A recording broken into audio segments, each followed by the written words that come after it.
বন্ধুরা, আজ আমি আমারই ভিডিওর মাধ্যমে কলিকাতা বিশ্ববিদ্যালয়ের প্রথম এবং তৃতীয় সেমিস্টারের ছাত্রছাত্রীদের জন্য ইতিহাসের আইডিসি নিয়ে আলোচনা করব। বন্ধুরা, ভিডিওটি শুরু থেকে শেষ পর্যন্ত দেখতে থাকো। যারা ইতিহাসে প্রথম অথবা তৃতীয় সেমিস্টারে আইডিসি পেপার হিসাবে ইতিহাস রেখেছো, তোমাদের গুরুত্বপূর্ণ বড় প্রশ্ন এবং তার উত্তর নিয়ে আলোচনা করব। আমার কোচিং সেন্টারের হোয়াটসঅ্যাপ নাম্বার হলো 9007387901। এখানে দশম থেকে স্নাতক শ্রেণীর বিভিন্ন বিষয়ের উত্তরের পিডিএফ পাওয়া যায়। যাদের প্রয়োজন হবে স্ক্রিনে দেওয়া নাম্বারে হোয়াটসঅ্যাপের মাধ্যমে যোগাযোগ করতে পারবে।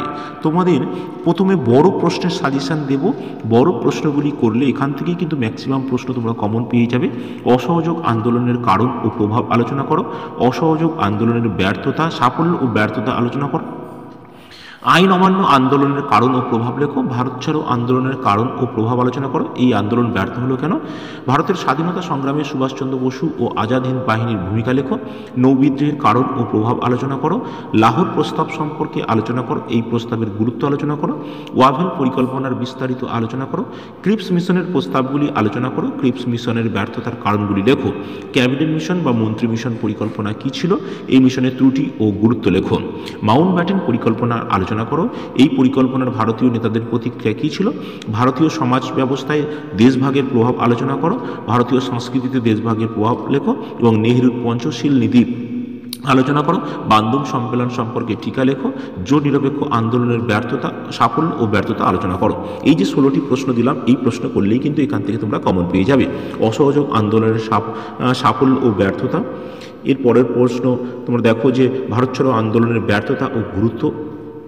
তার পরবর্তী প্রশ্ন হচ্ছে অসহযোগ আন্দোলনের কারণ ও ফলাফল। অসহযোগ আন্দোলনের কারণ ও ফলাফল। আইন অমান্য আন্দোলনের পটভূমি ও সফলতা আলোচনা করো। পরবর্তী প্রশ্ন হচ্ছে 1942 ভারত ছাড়ো আন্দোলনের সম্পর্কে একটি নিবন্ধ লেখো। খুবই গুরুত্বপূর্ণ প্রশ্ন। ভারত ছাড়ো আন্দোলন সম্পর্কে টিকা। ক্রিপস মিশনের প্রস্তাবগুলি আলোচনা করো। ক্রিপস মিশনের ব্যর্থতার কারণগুলি লেখো। খুবই গুরুত্বপূর্ণ প্রশ্ন। কোন পরিস্থিতিতে ক্রিপস মিশন ভারতে আসে? ক্রিপসের প্রস্তাবে কেন্দ্র করে ভারতবাসীদের মধ্যে কী প্রতিক্রিয়া হয়? সুভাষচন্দ্র ও আজাদ হিন্দ বাহিনীর ভূমিকা খুব গুরুত্বপূর্ণ প্রশ্ন। সুভাষচন্দ্র বসু ও আজাদ হিন্দ বাহিনীর ভূমিকা খুবই গুরুত্বপূর্ণ প্রশ্ন। ভারতের স্বাধীনতা সংগ্রামে সুভাষচন্দ্র বসুর অবদান ও ভূমিকা লেখো। পরবর্তী প্রশ্ন স্বাধীন ভারতের সংসদীয় গণতন্ত্রের বিকাশ কিভাবে হয়েছিল?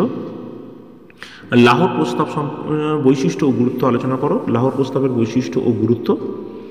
লাহোর প্রস্তাব কি? লাহোর প্রস্তাবের মূল বিষয়বস্তু, পটভূমি ও ব্যর্থতা। পরবর্তী প্রশ্ন যে মাউন্ট ব্যাটেন পরিকল্পনা কি? এই পরিকল্পনার মাধ্যমে কিভাবে ভারত ভাগ করা হয় এবং মাউন্ট ব্যাটেন পরিকল্পনা ভারতীয় নেতাদের প্রতিক্রিয়া কী ছিল? গণপরিষদ গঠনের প্রেক্ষাপট আলোচনা করো। ভারতের গণপরিষদের প্রকৃতি আলোচনা করো। সংবিধান সভা কিভাবে গঠিত হয়? ভারতীয় গণপরিষদের লক্ষ্যগুলি কী ছিল? মন্ত্রী মিশনের পরিকল্পনা কী ছিল? এই মিশনের ত্রুটিগুলি আলোচনা করো। জওহরলাল নেহরুর আমলে ভারতের পররাষ্ট্রনীতি আলোচনা করো।